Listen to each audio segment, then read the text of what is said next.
The dust kicked up from Jeremiah's boots as he walked through the center of Deadwood, South Dakota, his weathered hands clutching a leather pouch that jingled with every step. 3 years of breaking work in the gold mines had filled that pouch with enough nuggets and dust to buy himself a future.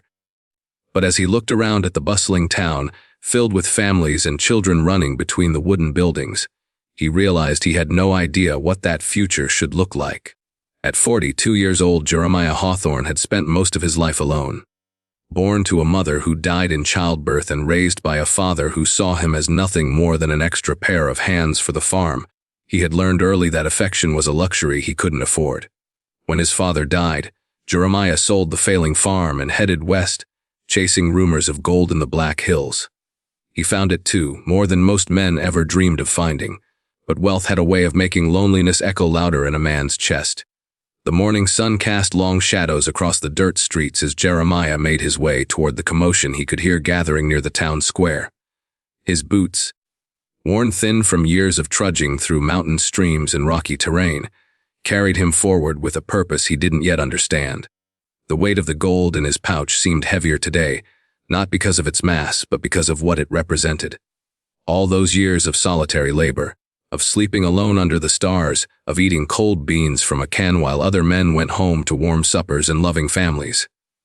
The auction block stood in the center of town, surrounded by a crowd of rough-looking men with hard eyes and harder lives. Jeremiah had heard about these auctions before, where families torn apart by debt or tragedy were sometimes forced to indenture themselves to survive. He had never paid much attention to such things, dismissing them as the unfortunate reality of frontier life, but today something drew him closer. Perhaps it was the desperate voice of the auctioneer, cutting through the morning air, or maybe it was the way the sunlight caught the tears on a young woman's face as she stood on that wooden platform. Martha Whitmore stood with her spine straight, and her chin held high despite the circumstances that had brought her to this moment of desperation. Her 3 children pressed close to her sides like saplings seeking shelter from a storm, and Jeremiah could see the way she fought to maintain her dignity, even as men called out bids for her family's future. Her husband had died 6 months ago when his horse threw him during a cattle drive, leaving behind debts that consumed their small ranch faster than a prairie fire. The bank had taken everything, every stick of furniture, every head of cattle, every acre of land that had been their home. Now she faced the impossible choice of watching her children starve or accepting indenture to someone who could provide for them. Her eldest, Samuel, was 12 years old with his father's strong jaw and his mother's determined eyes. The boy's clothes were patched and worn, but clean, and Jeremiah could see the way he kept his arm protectively around his younger sister, trying to be the man of the family in circumstances no child should ever face. 8-year-old Rebecca had golden hair that caught the light like spun sunshine, and despite the gravity of their situation, she maintained the wide-eyed wonder that only children possess. Her dress, like her brother's clothes, had been carefully mended, speaking to a mother's love that persisted even in the face of poverty. The youngest, Tommy, was only 5, clinging to his mother's worn dress with small hands that had never known hunger until these past months. His dark eyes darted between the crowd and his mother's face, sensing the danger in their situation even if he couldn't fully understand it. The auctioneer, a thin man with a voice like gravel, called out prices as men in the crowd evaluated the family like livestock. Jeremiah heard bids of $50, then $75, and felt something twist in his stomach as he watched Martha's face grow paler with each callous exchange. These weren't offers of employment or opportunities for honest work. These were men looking for cheap labor, for a woman to cook and clean without wages, for children to work until their small hands bled. He thought of his own childhood, of the coldness in his father's eyes when he looked at his son, of nights spent wondering if anyone in the world would ever see him as more than a burden or an inconvenience. He remembered the way his father would disappear for days at a time, leaving young Jeremiah to tend the farm alone, and how he would return smelling of whiskey and disappointment. He recalled the silence that filled their small house like a living thing, broken only by the sound of his father's harsh commands or the scrape of Jeremiah's fork against his plate during their wordless meals. Without fully understanding why, without even making a conscious decision, Jeremiah found himself raising his hand. The movement felt automatic, as if something deeper than thought was driving his actions. $200, he called out, his voice carrying clearly across the crowd. The sum was more than most of these men made in a year, and the murmurs that followed told him he had likely ended the auction before it truly began. Faces turned toward him, some curious, others resentful, but Jeremiah kept his eyes fixed on Martha's face. Martha's eyes found his across the crowd, and for a moment that seemed to stretch like taffy, time appeared to stop entirely. She saw a tall man with silver threading through his dark hair, wearing clothes that spoke of money but eyes that held the same bone, deep loneliness she had been carrying since her husband's death. There was something in his face that wasn't like the other men who had been bidding, something that suggested he understood what it meant to be alone in the world. When the auctioneer's gavel fell with a sharp crack that seemed to echo off the surrounding buildings, sealing their fate together, neither of them could have imagined how completely their lives were about to change.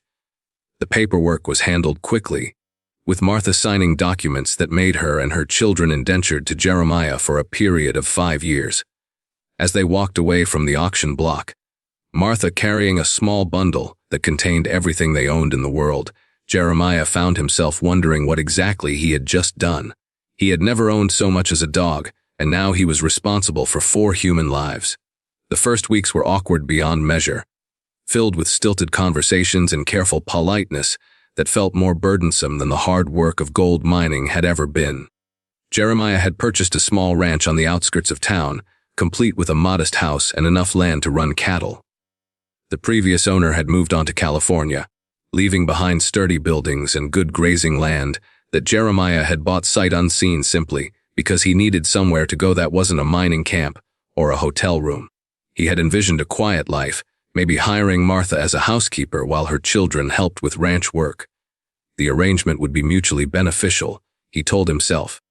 She would have security and a roof over her children's heads, and he would have someone to cook his meals and maintain his house. It seemed practical and straightforward, like a business transaction that would benefit everyone involved. What he hadn't anticipated was the way Tommy would shadow his every step, following him around the ranch like a curious puppy, asking endless questions about everything from why the sky was blue to whether cows had feelings. He hadn't expected Rebecca to leave wildflowers on his breakfast table each morning, carefully arranged in a chipped cup she had found in the kitchen, her small face lighting up when she saw him notice them. He certainly hadn't prepared for the way Samuel would watch him with the guarded hope of a boy desperate for a father figure, studying his every move as if trying to learn how to be a man from someone who had never learned the lesson himself. Martha kept her distance at first, maintaining the careful formality of their business arrangement. She cooked his meals with skill that spoke of years of feeding a family on very little, cleaned his house until it gleamed like something from a catalog, and made sure her children stayed out of his way during the day. But Jeremiah found himself looking forward to those quiet moments, when the work was done and the family would gather on the front porch as the sun set over the Dakota plains, painting the sky in shades of gold and crimson that reminded him why he had fallen in love with this harsh, beautiful country. He would sit in his rocking chair, a piece of furniture he had bought simply because it seemed like something a man with a real home should own, listening to Martha read to the children from the few books they had managed to keep when the bank took everything else. Her voice was soft and melodic, bringing fairy tales and adventure stories to life in a way that made even Jeremiah forget about the day's worries. Sometimes Tommy would climb onto his lap during these sessions, his small body warm and trusting in a way that made Jeremiah's throat tight with emotions he couldn't name. The first real test of their unusual family arrangement came when a fever swept through the territory that autumn, carried by travelers who had passed through infected settlements to the south. Rebecca fell ill first, her small body burning with heat, while she called out for her mother in her sleep, speaking to people who weren't there and asking for water that wouldn't stay down. Martha sat by her bedside for 3 days and nights, refusing to leave even to eat, applying cool cloths to her daughter's forehead and whispering prayers that seemed to hang in the air like incense. Jeremiah found himself taking over the household during this time, cooking simple meals that often burned at the edges, because he was distracted by the sounds coming from Rebecca's room. He made sure Samuel and Tommy were fed and clean, and had something to occupy their time while their mother tended to their sister. He discovered that Tommy had nightmares when his mother wasn't there to comfort him, and that Samuel tried to hide his own fears behind a mask of adult responsibility that sat awkwardly on his young shoulders. On the third night, when Rebecca's fever spiked so high that Martha began to weep with exhaustion and despair, Jeremiah found Martha collapsed in the chair beside the bed. She had finally succumbed to the fatigue that had been building for days, her head tilted at an uncomfortable angle, her face pale with worry and lack of sleep. Without thinking, driven by an instinct he didn't know he possessed, he scooped her up in his arms and carried her to her own room, struck by how light she felt, how fragile she seemed when she wasn't holding her family together through sheer force of will. He tucked her into her own bed, pulling the quilt up to her chin, then returned to take up the vigil himself. He sat by Rebecca's bedside in the same chair Martha had occupied, awkwardly holding the little girl's small hand and humming remembered lullabies his own mother might have sung to him if she had lived long enough. He had never held a sick child before, had never been responsible for another person's well-being in such an immediate way, and the weight of it settled on his shoulders like a heavy coat. Rebecca's small hand felt hot and dry in his calloused palm, and her breathing was rapid and shallow. Jeremiah found himself talking to her, telling her stories about the gold mines, about the mountains where he had worked, about the sunrise he had watched from a high peak that had made him feel closer to heaven than he had ever felt in a church. He wasn't sure if she could hear him, but talking seemed better than sitting in silence with his fears. When Rebecca's fever finally broke near dawn on the fourth day, she opened her eyes and looked directly at him with a clarity that hadn't been there for days. Her face was pale and thin, but her eyes were bright and alert, and when she smiled at him, Jeremiah felt something in his chest crack wide open like an egg. "Thank you, Papa Jeremiah," she whispered, her voice hoarse from days of fever, and those 3 words hit him with more force than any physical blow he had ever received. No one had ever called him Papa before. No one had ever looked at him with such complete trust and affection. In that moment, sitting in a chair beside a sick child's bed, Jeremiah Hawthorne understood what it meant to love someone more than his own life. From that moment, everything changed between them. The formal distance that had marked their first months together dissolved like morning mist, replaced by something that felt startlingly like a real family. Martha began to smile more often, her face losing the pinched look of constant worry that had marked her features since her husband's death. She started asking Jeremiah about his day when he came in from working the ranch, and he found himself sharing stories of his past that he had never told another living soul. He told her about his mother, who had existed in his imagination more than in his memory. A figure constructed from the few photographs his father had kept and the handful of stories neighbors had shared. He talked about his father's drinking, about the long silences that had filled their house, about the way he had learned to cook for himself, because his father often forgot to provide meals. Martha listened without judgment, her hands busy with mending or cooking, and sometimes she would share her own memories of her first husband, painting a picture of a love that had been cut short but had been real and deep while it lasted.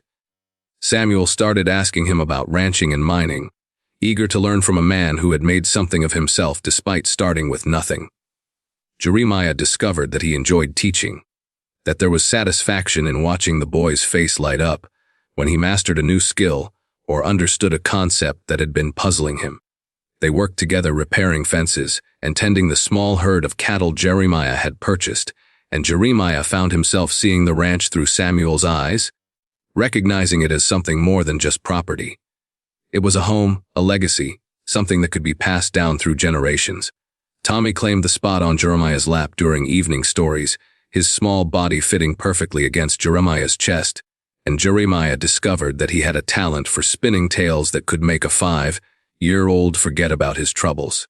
He created stories about brave knights in distant lands, about talking animals in magical forests, drawing on books he had read during long winter evenings in mining camps and embellishing them with details that made Tommy's eyes wide with wonder. Rebecca appointed herself the keeper of his heart, bringing him everything from smooth stones to bird feathers to interesting bugs she found in the garden, each gift presented with the solemnity of a royal offering. She would climb onto his lap while he was reading the newspaper and trace the letters with her finger, asking him to read her the funny stories or explain what the big words meant. Her morning flowers became a ritual that marked the beginning of each day, and Jeremiah found himself looking forward to discovering what treasure she had left for him. But the past has a way of catching up with a man, especially in the unforgiving landscape of the frontier where word traveled fast and secrets were hard to keep. Stories of Jeremiah's wealth had spread beyond Deadwood, carried by traveling merchants and drifters who traded gossip as readily as they traded goods. Word had reached the ears of men who made their living taking from others, men who saw opportunity in every tale of success and prosperity. The Cassidy gang had been terrorizing settlements across the territory for months, leaving a trail of burned homesteads and grieving families in their wake. They were led by Dutch Cassidy, a man whose scarred face and cold eyes spoke of a lifetime of violence, and they saw Jeremiah's isolated ranch as an easy target. A wealthy man living alone with only a woman and 3 children for company seemed like the perfect victim for men who had made brutality their profession. They came on a cold November morning when the first snow was beginning to fall in fat, lazy flakes that transformed the landscape into something from a fairy tale. Jeremiah was out checking on the cattle, making sure they had adequate shelter for the storm that was brewing on the horizon, when he heard the sound of gunshots coming from the direction of the house. The sharp cracks echoed across the prairie, and his blood turned to ice as he spurred his horse toward home, knowing with terrible certainty that his family was in danger. He arrived to find 5 men surrounding the house, their horses stamping impatiently in the snow while their riders held weapons with the casual confidence of men who had used them many times before.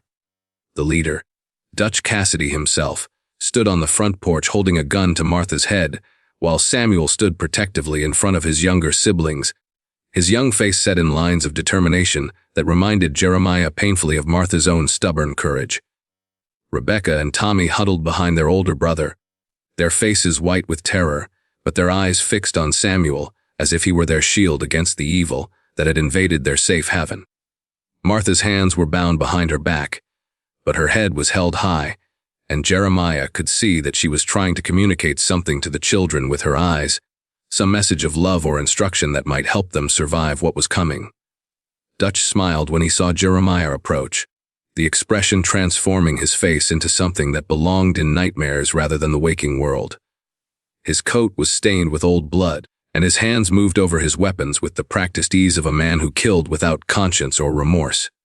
Well, Dutch called out, his voice carrying easily across the snow-muffled landscape. The rich man comes home to find his pretty family in a spot of trouble. Heard tell you got more gold than you know what to do with, buried somewhere on this property. Here's how this works, miner. You give us everything you got, and maybe we let them live long enough to miss you. Jeremiah's hand moved slowly toward his gun, the weapon he had carried for years, but had hoped never to use against another human being. But Dutch pressed his weapon harder against Martha's temple, and Jeremiah could see the way she closed her eyes, whether in prayer or resignation he couldn't tell. I wouldn't do that if I were you, Dutch continued, his voice conversational despite the threat it carried. This lady's got a lot of living left to do, and those children of hers would hate to see their mama's brains painted across the front porch. Makes such a mess, and it's so hard to clean up afterward. For a moment that stretched like an eternity, Jeremiah considered simply giving them what they wanted. The money meant nothing to him compared to their lives. He could give up everything he had worked for, start over somewhere else, build another fortune if necessary. Gold could be found again, but family could never be replaced. As long as Martha and the children were safe, he could live with poverty. Could go back to working for wages instead of owning his own mine. But then he saw the look in Samuel's eyes, the way the boy was trying so hard to be brave, trying to protect his mother and siblings despite being only 12 years old and facing grown men with guns. He saw the way Rebecca was clutching Tommy's hand, the way Tommy was looking at him, as if he expected Papa Jeremiah to make everything all right the way he always did when there were problems. And he realized that some things were worth more than gold, that some fights were worth having even when the odds were impossible. You want my money? Jeremiah said quietly, his voice steady despite the fear that was threatening to choke him. It's yours. Every last nugget, every grain of dust. But you let them go first. You let them walk away from here, and then I'll take you to where it's hidden. Dutch laughed, a sound like glass breaking in the winter air. Not how this works, old man. See, I've learned that people will say anything when they're scared, promise anything to buy a few more minutes of life. We take what we want first, and then we decide who lives and who dies. Seems more efficient that way. What happened next seemed to unfold in slow motion, each second stretching like taffy as time became something elastic and strange. Samuel, desperate to protect his family and driven by the same fierce love that had kept Martha standing straight during the auction, suddenly broke free from his position in front of his siblings and threw himself at Dutch Cassidy. The boy's small fists connected with the outlaw's stomach, and Dutch cursed in surprise, shoving Samuel aside with enough force to send the boy tumbling into the snow. But the distraction was enough. In the split second when Dutch's attention was focused on the boy who had dared to attack him, Jeremiah drew his gun and fired. The bullet caught Dutch in the shoulder, spinning him away from Martha and giving her the chance to stumble toward her children. The other outlaws reacted with the speed of men who lived by violence, but Jeremiah was already moving, diving behind the cover of a wooden barrel while bullets whined through the air around him. The gunfight that followed was brutal and quick, decided by skill and luck in equal measure. Jeremiah had learned to shoot in the mining camps, where a man's life often depended on his speed with a gun and his willingness to use it. He had practiced for hours during the lonely evenings in his cabin, shooting at tin cans and bottles, never imagining that those skills would one day be all that stood between his family and death. Two of the outlaws fell before they could clear leather, their bodies crumpling into the snow like broken dolls. A third took a bullet in the leg and fled, limping toward his horse and disappearing into the swirling snow like a ghost. But Dutch, wounded and furious, managed to get behind the cover of the well and continued firing, his bullets chipping wood from the barrel that sheltered Jeremiah and sending splinters flying through the air. "You made a mistake, Miner," Dutch shouted through the gunfire. "Should have just given us what we wanted. Now I'm going to kill them slow. Make you watch every second of it." "Papa Jeremiah!" Rebecca's scream cut through the air like a knife as Dutch's next bullet found its mark. Jeremiah felt the impact like a sledgehammer to his chest, the force of it driving him to his knees behind his inadequate cover. Blood soaked through his shirt, spreading like spilled wine across the fabric, but even as darkness threatened to close in around the edges of his vision, he kept firing. He was driven by something deeper than consciousness, something that went beyond thought or reason. This was his family, the people who had given his life meaning, and he would die before he let harm come to them. Each shot was fired with desperate precision, and he could hear Dutch cursing as the bullets came closer and closer to their target. The final shot came from an unexpected source. Samuel had managed to reach his father's old rifle, the weapon that had hung over the fireplace like a memorial to the man who had died too young. Though his hands shook with fear and cold, though tears froze on his cheeks as he watched the man who had become his new father bleeding in the snow, his aim was true. The rifle kicked against his shoulder with enough force to knock him backward, but the bullet flew straight and sure. Dutch Cassidy fell backward into the snow, his reign of terror finally ended by a 12-year-old boy defending his family. The sudden silence that followed the gunfire was deafening, broken only by the whistle of wind through the buildings and the soft sound of snowflakes hitting the ground. Martha ran to Jeremiah's side, her bound hands forgotten as she pressed her palms against the wound in his chest, trying to stem the flow of blood that was turning the white snow crimson beneath him. "Don't you dare leave us," she whispered fiercely, her voice breaking with emotion. "Don't you dare leave us now. Not after everything we've been through together." Jeremiah tried to speak, tried to tell her that he loved her, that he loved all of them more than life itself, but the words wouldn't come. Darkness was creeping in from the edges of his vision, and he could feel his strength ebbing away like water from a broken dam. The last thing he saw before unconsciousness claimed him was Martha's face above his, her eyes bright with tears and fierce with determination. The next few weeks passed in a haze of fever and pain, reality blending with dreams until Jeremiah couldn't tell where one ended and the other began. Sometimes he was back in the gold mines, digging through endless tunnels that led nowhere. Sometimes he was a child again, sitting at his father's silent table and wondering why he had never been enough to earn a word of affection. But always, threading through the delirium like a golden cord, he could hear Martha's voice calling him back, could feel her cool hands on his forehead, could sense the presence of the children who had become his reason for living, Martha barely left his bedside during those critical days, tending to his wound with a skill born of frontier necessity and desperate love. She had learned from her grandmother how to clean wounds and stitch torn flesh, how to brew teas from prairie herbs that could fight infection and reduce fever. She worked with the focused intensity of someone who understood that failure was not an option, that this man who had become the center of their world could not be allowed to slip away. The children took turns sitting with him, reading to him from his favorite books when he was conscious enough to listen, telling him about their days and their dreams when he seemed to be sleeping. Samuel read from the newspaper, sharing stories about the outside world and political developments that seemed distant and unimportant compared to the drama playing out in their small house. Rebecca brought him flowers, even though winter had killed everything in the garden. Finding dried weeds and bare branches that she arranged with the same care she had always given to her morning bouquets. Tommy told him rambling stories about his imaginary adventures, creating elaborate tales about brave heroes who always won in the end. In his lucid moments, Jeremiah marveled at how completely his life had changed in the space of a single year. 12 months ago, he would have died alone in some mining camp, unmourned and quickly forgotten, just another casualty of the harsh frontier life. Now he had people who loved him enough to fight for his life, who sat by his bedside and willed him to live through the force of their devotion. The realization was overwhelming in its simple power, and it gave him strength when his body wanted to surrender to the darkness. Recovery was slow and difficult, marked by setbacks that left everyone discouraged and small victories that felt like miracles.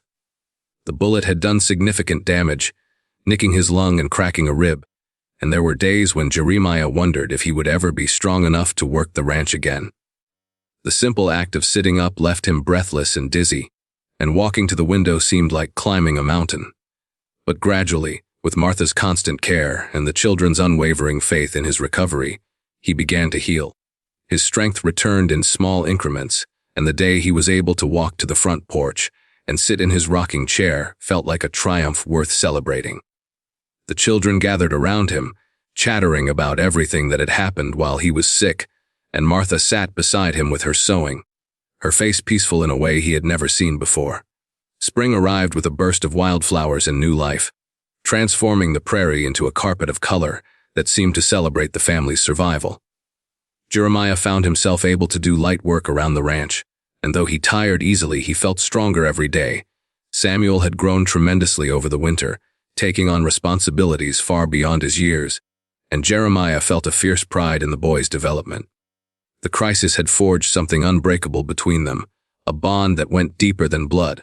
Rebecca was in the garden with her mother, planting vegetables and chattering about everything and nothing, her voice like music after the long silence of winter. She had resumed her morning flower ritual, and Jeremiah treasured each small bouquet as if it were made of gold and precious stones. Tommy was building elaborate constructions in the dirt with sticks and stones, creating entire worlds from his imagination, his laughter ringing across the prairie like church bells.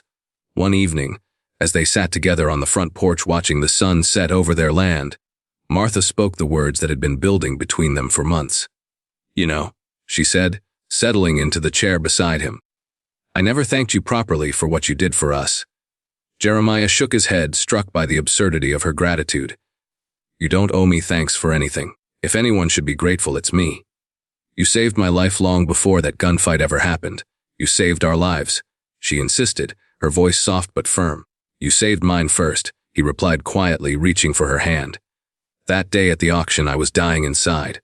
I just didn't know it yet. I had all the money a man could want, but I was starving for something I didn't even have a name for. You and the children, you gave me something I never thought I'd have. You gave me a family, a reason to get up in the morning, a purpose that goes beyond just surviving from one day to the next." Martha was quiet for a long moment, her eyes fixed on the horizon where the sun was painting the sky in shades of gold and crimson. When she spoke again, her voice carried the weight of careful thought. "James, my husband, he was a good man," she said. "He loved us with everything he had, gave us everything he could give. But he's gone, and we're still here. We're still living, still building something together. For a while, I felt guilty about that, about finding happiness again when he's in the ground. I know," Jeremiah said, "I would never try to replace him, Never try to erase what you had together. I'm not asking you to replace him," Martha said, turning to look at him directly, her eyes bright with unshed tears. "I'm asking you to be who you already are. The man who sits up all night when one of us is sick. The man who teaches Samuel about ranching and responsibility. The man who lets Rebecca braid flowers in his hair without complaining. The man who tells Tommy stories about brave knights in distant lands, who makes him believe that good always triumphs over evil." She paused, gathering her courage for what she needed to say next. "You're not replacing anyone, Jeremiah. You're being the father these children need right now, today, in this moment. You're being the husband I never expected to find again, the partner I thought I'd lost forever when James died. We're building something new here. Something that honors what came before while creating space for what comes next." That evening, after the children had gone to bed with hugs and kisses and promises of stories tomorrow, Jeremiah and Martha sat together on the porch, swing he had built during his recovery. The Dakota sky was painted with more stars than seemed possible, and the night air carried the scent of growing things, of hope taking root in fertile soil. "I used to think I was meant to be alone," Jeremiah said softly, his arm around Martha's shoulders, her head resting against his chest. "My whole life. I figured I was just built different from other folks. Not meant for family or love, or any of the things that seem to come so naturally to everyone else. I thought there was something wrong with me, something missing that made me unsuitable for normal human connection." "What changed your mind?" Martha asked, her breath warm against his neck. Jeremiah smiled, thinking of Rebecca's morning flowers, of Samuel's eager questions about the ranch, of Tommy's complete trust in his bedtime stories, of Martha's fierce loyalty during his recovery. "I learned that sometimes the family you choose is stronger than the one you're born to. I learned that love isn't something you deserve or don't deserve, like it's some kind of reward for good behavior. It's something you give and receive, something that grows stronger every time you share it with someone else."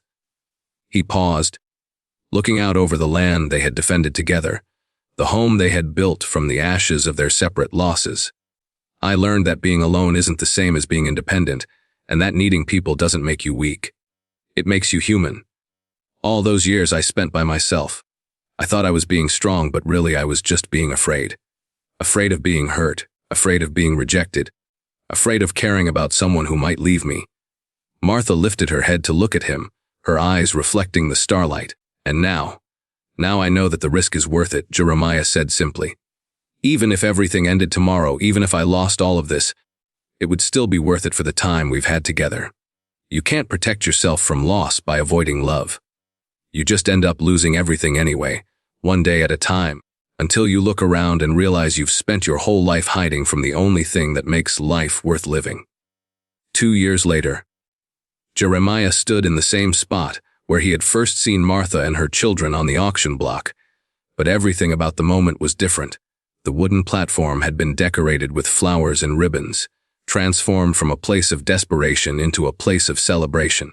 The same crowd that had gathered to bid on human misery now assembled to witness the triumph of love over circumstance. Samuel, now 14 and nearly as tall as his stepfather, stood beside him wearing his best suit, the one they had ordered from the catalog in Chicago. The boy had grown into his father's strong jaw and his mother's determined spirit, and Jeremiah felt a fierce pride every time he looked at him. Rebecca held Martha's hand, her hair adorned with the wildflowers she still brought to the breakfast table each morning, her face radiant with happiness. Tommy, now 7 and full of questions about everything under the sun, fidgeted in his formal clothes, but smiled brightly at the gathered crowd, proud to be part of something so important. The preacher spoke about love and commitment, about the bonds that tie families together through good times and bad, about the sacred nature of the promises they were making to each other. But Jeremiah barely heard the formal words. His attention was focused on Martha, beautiful in her simple blue dress, the same color as the Dakota sky on a clear morning. Her eyes were bright with tears of joy, and when she spoke her vows, her voice was steady and sure. "I promise to love you not just in the easy times, but in the hard times too," she said. "I promise to build a life with you that honors what we've both lost while celebrating what we've found together. I promise to be your partner in raising these children, in building this ranch and creating a legacy that will outlast both of us." When it was Jeremiah's turn, he found that the words he had rehearsed seemed inadequate to express what he felt. Instead, he spoke from his heart, his voice rough with emotion. "I promise to be the man you see when you look at me," he said. "The father these children deserve, the husband you've taught me to become. I promise to protect this family with everything I have, to provide for you and cherish you, to listen when you need to talk, and to hold you when words aren't enough. I promise to love you not just for who you are, but for who you've helped me become." When the ceremony was over, and they were officially a family in the eyes of the law as well as in their hearts, Jeremiah looked out over the crowd of neighbors and friends who had come to celebrate with them. 3 years ago, he had been a lonely man with more money than purpose, a stranger to himself and to everyone around him. Now he was surrounded by people who cared about him, who had watched him transform from a solitary gold miner into a devoted father and husband. The reception continued late into the evening, with music and dancing and more food than any family could eat. Children ran between the tables, their laughter echoing across the prairie, while adults shared stories and offered congratulations. Mrs. Patterson from the general store cried into her handkerchief and declared it the most romantic thing she had ever seen. Doc Henderson, who had helped Martha nurse,